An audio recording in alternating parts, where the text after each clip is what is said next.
Gente, eu estou felicíssima com os convidados. Realmente, cada um melhor do que o outro. Então, vamos chamar Paulo Eduardo Gomes. Deixamos por último, nosso brilhante vereador de Niterói, no 3º mandato, engenheiro de telecomunicações. Esse é o 2º mandato consecutivo dele.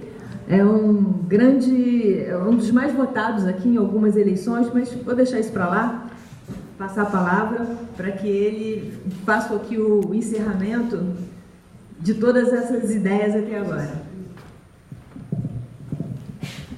Bom, em primeiro lugar, queria pedir desculpas, porque ainda, me curando de uma pneumonia, tenho tido dificuldade de dormir bem e tenho cumprido as atividades do dia a dia enquanto vereador com alguma dificuldade. Então, eu queria pedir desculpa pela Cíntia, que não começou na hora, ainda bem, não tanto para os alunos, mas por conta da gente.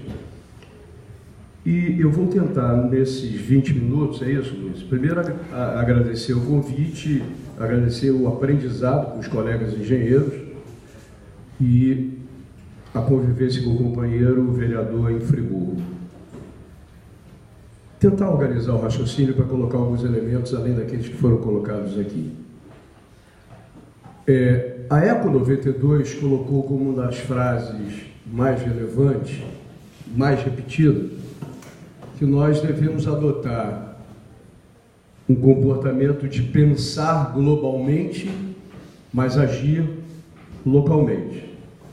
Bonita frase, uma combinação bonita de palavras, mas que na realidade a distância entre o que está elaborado no papel e nos sonhos e o que você consegue fazer no dia a dia das nossas vidas, no mundo real, tem uma distância muito grande entre o que se desejava na ECO 92, o que se apontava e o que a gente consegue na prática.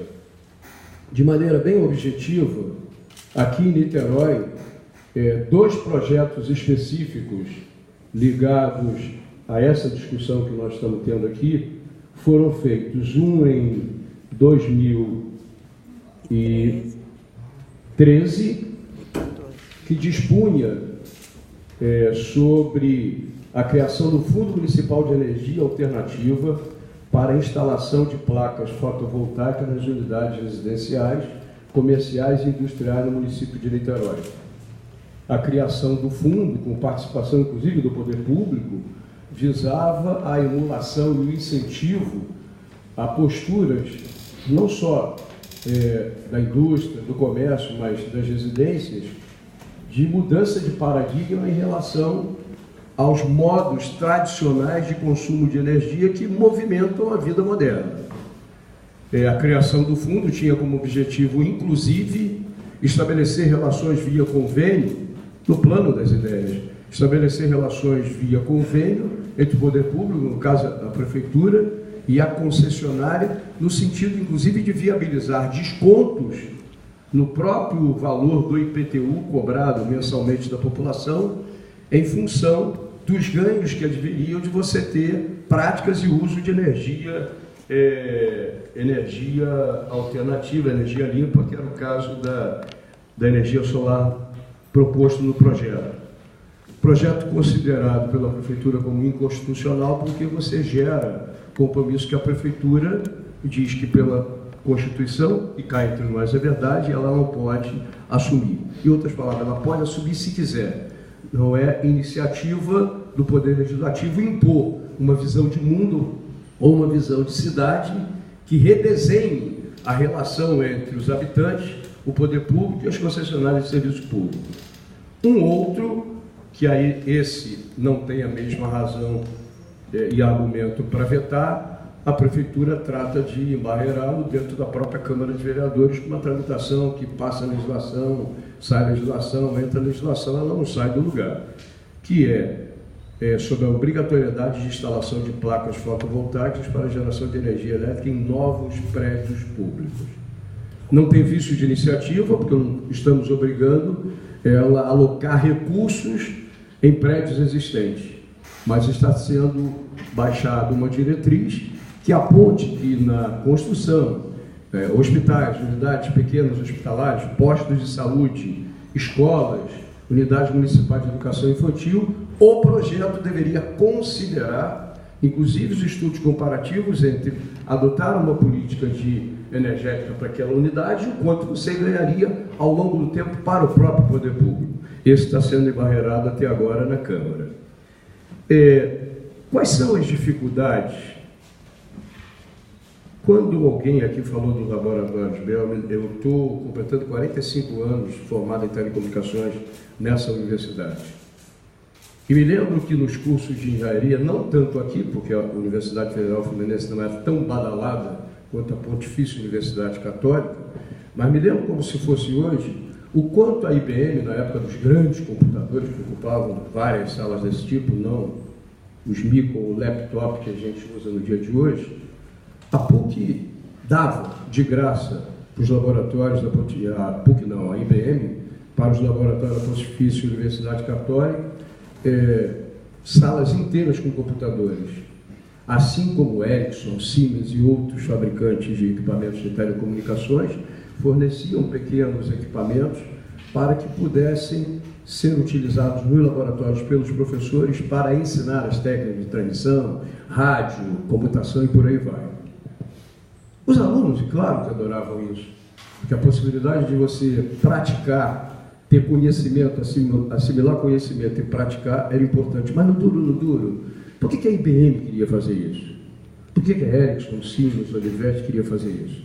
Na realidade, queria adestrar e preparar e abrir a porta para os futuros compradores de soluções de engenharia que pudessem ser adquiridas deles.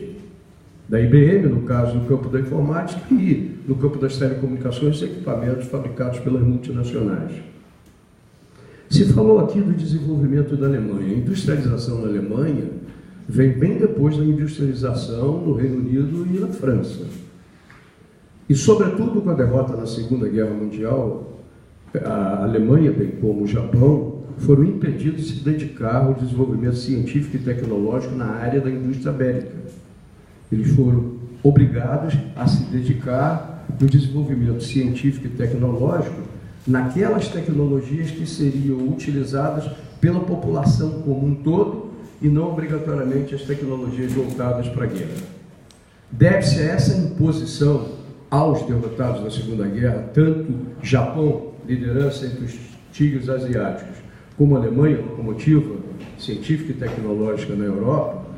Essa imposição fez com que a Alemanha desse um enorme salto e redesenhasse todos os seus projetos à luz de um cenário de derrotado de guerra, redirecionasse todos os seus projetos de acordo único e exclusivamente com os interesses da população alemã, sob o ponto de vista da educação radical, desde a criança lá na pré-escola, passando pelo ensino médio, fundamental e universitário. Nenhum país no mundo se desenvolve cuidando em primeiro lugar, já que o mundo tem países, já que nós não podemos tratar de um mundo planetário, com um governo planetário, em que as riquezas do mundo inteiro e do planeta sejam de todos, e não apenas dos países onde essas riquezas estão concentradas no subsolo. Esse mundo do sonho da utopia não existe. Portanto, se não existe, cabe a cada Estado nacional desenvolver os mecanismos para que ele possa, segundo os seus próprios interesses, desenvolver aquilo que lhe convém. E foi assim que a Alemanha fez.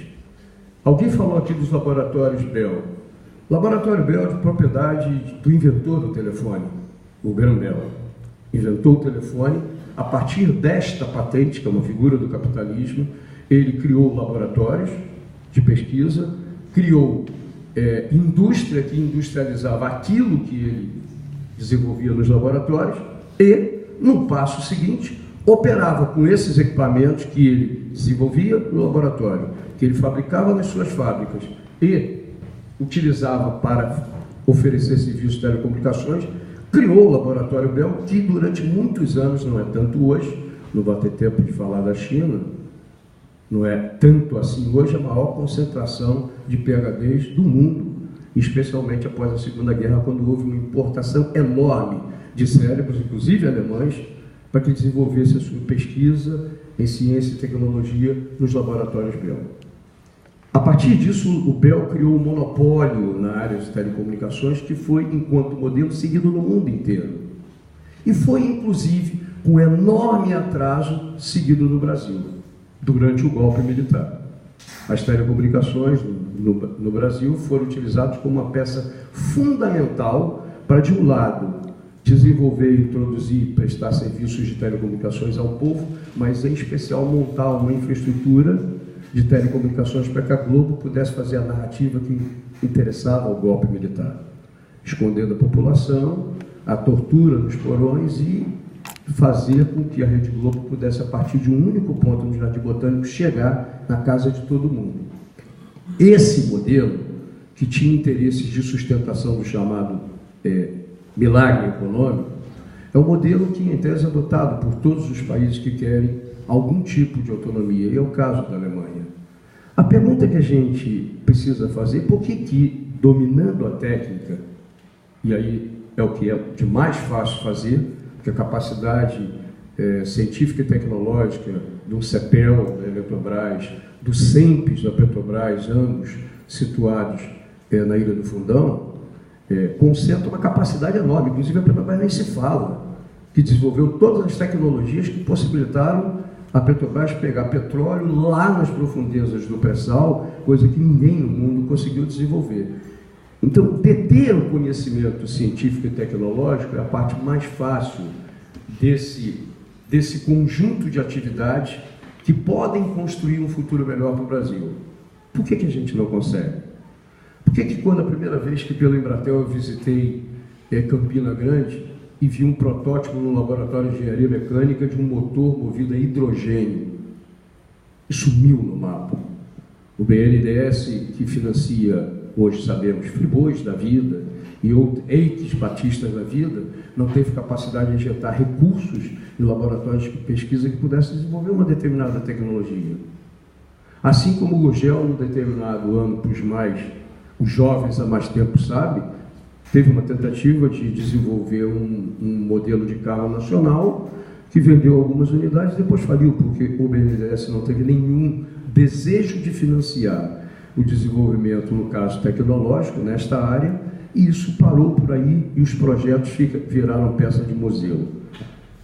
Não dá para a gente discutir num país que tem muito mais sol que a Alemanha o ano inteiro, um país que tem muito mais vento no nosso litoral do que a Alemanha inteira. Todo mundo conhece o mar da Alemanha? Então, não dá para a gente deixar de fazer. Por que estas coisas não podem ser reproduzidas no Brasil? E aí começa uma discussão que passa pelo que o Pierre falou. Eu tenho que ter políticas públicas para isso. E ter políticas públicas para isso, eu preciso ter um Congresso Nacional, uma Assembleia Legislativa e as câmaras municipais cheias, o que não é o caso, cheias de representantes dos interesses verdadeiramente populares, que não é o que acontece. Na Câmara de Niterói, não sei como é que é de Friburgo, nós temos 21 vereadores, 4 no máximo, e não são rigorosamente iguais no pensamento político e ideológico, 4 que são preocupados com os interesses mais imediatos da população, o resto é tudo traficante. A Assembleia Legislativa do Rio de Janeiro, 19 dos 70 votaram pela prisão do Pisciani. Vocês podem imaginar que tipo de relação promíscua pode existir majoritariamente numa Assembleia Legislativa de 70, em que apenas 19 encontram elementos para colocar Pisciani na cadeia? É porque todos, em maior ou menor grau, são cúmplices do Pisciani e de um olhar de uma Assembleia Legislativa que, com cumplicidade e promiscuidade institucional, levou o nosso Estado a ser comandado por uma quadrilha durante muitos anos, com políticas públicas de isenção fiscal, de perdão, de tributos, etc., que faz com que nós tenhamos uma árdua tarefa de recuperação do nosso Estado. E o Congresso Nacional também. Nós não temos representantes da ciência e da tecnologia nacional no Congresso Nacional. Nós não temos um projeto de país. Em 1980 e pouco, a Telebrás criou o CPQD, Centro de Pesquisa da Telebrás, em Campinas. Nós chegamos em 98, quando Fernando Henrique Cardoso privatizou o sistema Telebrás, em alguns setores com 80% a 90% de autossuficiência no desenvolvimento e fabricação dos produtos necessários à prestação de serviços de telecomunicação no Brasil. 98, o Fernando Henrique Cardoso privatizou o sistema Televares. Nós estamos em 2018. Nós não fabricamos 5% das necessidades de telecomunicações do Brasil, processo que demorou um tempo enorme para ser criado e que rapidamente se desmontou. Então, se você perguntar o que precisa a engenharia nacional para desenvolver geração de energia a partir do vento, a partir das ondas do mar, a escassez é tão grande num conjunto de países que até o movimento das ondas e das marés faz com que haja mecanismos de geração de energia a partir das ondas. O que impede a engenharia nacional é desenvolver equipamentos e produtos. Os painéis que vocês importam ainda são muitos da China? Muitos da China, que tem um ambiente autoritário sob o ponto de vista de política interna, mantém um mercado escravocrata para os seus trabalhadores, postos de trabalho criados em mares internacionais, em que bandeira nenhuma pode ser vista e que, portanto, isento de qualquer imposto, e que vende pelo mundo inteiro coisas a R$1 ou a $1 e por aí vai. Esse império chinês está querendo fazer aquilo que no passado o império americano fez, ou mais atrás o Império Britânico fez. Como é que nós vamos, então, ter mecanismos que passam além da conscientização? O preço, em tudo na vida, preço é decorrência direta de escala. Se o governo, como o governo alemão, define, eu quero, e como definiu, e ao lembrar que no governo Geisel nós compramos usinas da Alemanha, quando os alemães já pensavam em fechar todas as suas usinas. Isso foi em 75, lembra, o governo Geisel? 74, 75. E o programa Em Nome da Independência, não queríamos dependência dos Estados Unidos e, em nome da independência do Brasil, nós importamos usinas nucleares da Alemanha no programa, obsoletas, num país em que se já desenhava fechar as suas usinas nucleares algumas décadas depois. Então, no lugar onde se discute engenharia, aqui foi onde eu estudei, agora é arquitetura, a engenharia está lá toda lá atrás, é aqui que a gente forja algo mais do que buscar um país com empregos para nós quando nós saímos da universidade.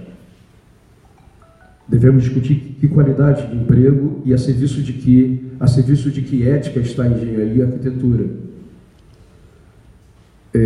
Essa discussão é uma discussão que vale mais para os engenheiros, porque engenheiros que assinaram anotações de responsabilidade técnica dizendo que um Maracanã valia R$1,5 bilhão, quando podia ser construído por 500 milhões, deveria ter sua carteira cassada, porque não está a serviço dos interesses da população brasileira. O engenheiro que assina projetos que são absolutamente contrários aos interesses da população deveria ter sua carteira cassada, tal qual deveria ser cassada um médico que, através de práticas inadequadas, levou à morte um paciente. Quanto nós deixamos de construir de coisas positivas para a população, o superfaturamento das obras para a Copa do Mundo e para as Olimpíadas no Rio. Então, discutir a técnica é muito importante para a gente saber que é possível a gente alcançar a técnica, dominar a técnica e implementar. Fazer, entretanto, que a disseminação da técnica em benefício da população e do meio ambiente seja colocada em prática, depende de algo mais. Depende, inclusive, das nossas escolhas. E o grande problema, do ponto de vista cultural no Brasil, além da deplorável classe elite dominante que tem, é um povo que acha, na maior parte das pessoas de bem, homens e mulheres de bem, que política é coisa pecaminosa, que política é algo que você não deve se misturar, porque se você se misturar, você suja a mão de cocô. Em boa parte isso é verdade. Mas qual é o mal? E aí um grande pensador no passado, dizem que Lincoln, outros dizem que foi outra pessoa, que dizem que não tem mal maior do que o mal feito pelos homens e mulheres picaretas, do que o silêncio dos homens e mulheres de bem. Porque é o silêncio e a omissão que faz com que, nos ambientes de democracia representativa, nós não temos democracia direta. O povo não se reúne para pegar em armas, que seria a maneira mais rápida de insurreição para você reverter a ordem. As armas não estão conosco, portanto não adianta nem filosofar, porque elas não estão conosco. Qual é o mecanismo que a gente tem? O mecanismo que a gente tem é, tendo consciência que a eleição não resolve o problema da gente, vai fazer o esforço de você preencher esses espaços com a maior quantidade possível de pessoas que tenham compromisso com políticas públicas. E não é o caso, nós não temos isso. O capitalismo brasileiro, especialmente o empresariado brasileiro, e em especial ligado às grandes empreiteiras, estão nem aí para a quantidade de empregos que nós podemos gerar com a adoção de energia solar. Não estão nem aí, porque eles estão de olho nas grandes obras públicas, e não é apenas durante o governo recente.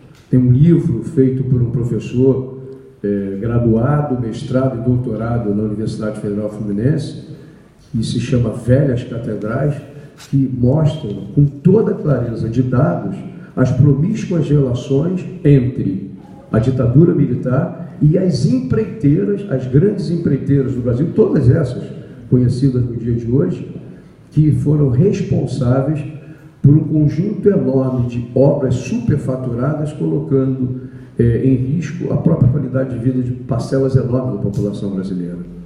Não dá para a gente imaginar que nós possamos ter engenharia, arquitetura, empresas de engenharia, empresas de arquitetura a serviço da população se nós não tivermos uma classe política conscientizada de desenhar os projetos de país, em especial os projetos ligados ao desenvolvimento, sem o olhar e o compromisso com a população. Não dá para ser diferente do que isso. Não dá para a gente ter um Congresso majoritariamente ocupado por donos de empresa de rádio e televisão, pessoas ligadas ao agronegócio, não estão nem aí para a agricultura familiar, pessoas, inclusive, que tentam aniquilar as possibilidades da agricultura familiar, pessoas que não estão nem aí se nós temos legiões e legiões de pessoas que não têm habitação popular, isso também são empregos na engenharia, porque estão de olho com as mais belas partes do território para especular imobiliariamente e fazer moradias para quem pode pagar altíssimo valor por essas moradias. Então, desenhar um país diferente depende de ter políticas públicas diferentes. Eu não posso ter um Congresso Nacional onde as questões maiores da sociedade brasileira, inclusive aquelas ligadas à ciência e tecnologia, elevadas a um segundo plano. O papel da Embrapa no desenvolvimento da pesquisa agropecuária, o papel da Emater, que significa o melhor aproveitamento, o papel da biotecnologia, o papel da exploração da biodiversidade da Amazônia. Vocês acham que a indústria farmacêutica quer que nós exploremos ao máximo a cultura dos índios e das populações originárias do nosso país, que está concentrada na biodiversidade da Amazônia?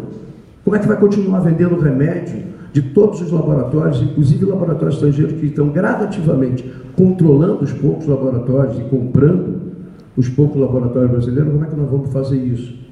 O capitalismo brasileiro se contenta com as migalhas do capitalismo internacional, se contenta com as migalhas de um capitalismo periférico. Em outras palavras, eu enriqueço. Meia dúzia de famílias no Brasil detém mais da metade da riqueza que nós todos no mundo do trabalho produzimos, sendo engenharia ou não.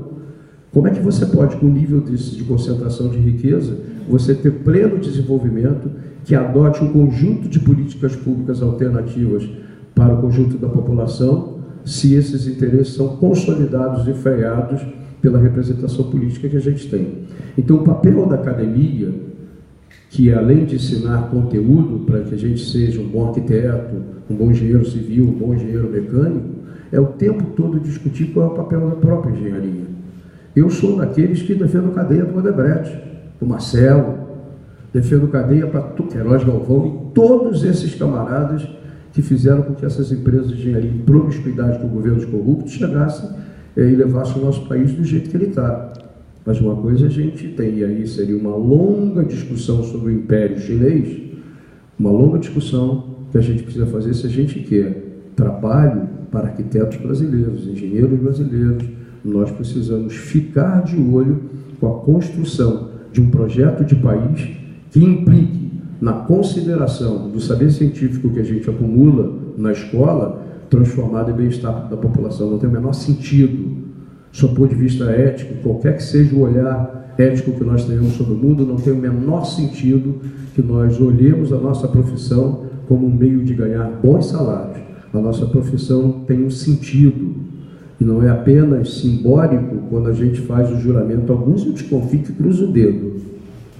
Quando a gente faz o juramento apostando que vai usar o conhecimento na engenharia, na medicina, na arquitetura, no direito, a serviço da sociedade. O papel da universidade é nos encher de conteúdo, sim, mas é também dizer qual é o papel que, enquanto profissional, a gente vai ter mais tarde.